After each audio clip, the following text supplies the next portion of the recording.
Sir நாங்க ஏன் அப்படி பண்ணணும்னு கேட்டது போங்க சார். மன்னிச்சிருங்க.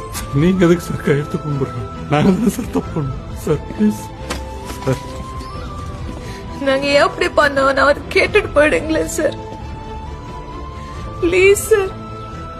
உங்களுக்கு எந்த பிரச்சனையும் இல்லாத அழகான ஒரு குழந்தை இருக்கிறப்போ என்ன போய் ஏமாத்த நினைச்சீங்களே, அப்போ உங்களுக்கு எவ்வளவு பெரிய பிரச்சனை இருந்திருக்கும். விடுங்க.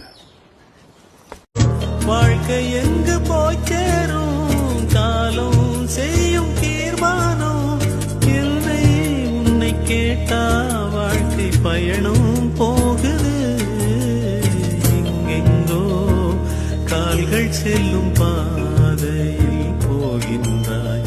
ஏதேதோ நாளை என்ற ஆசையில் வாழ்கின்றாய். உன் சொந்தம் இங்கு யாராரோ, நீ சொல்லிக் கொள்ள யார் யாரோ.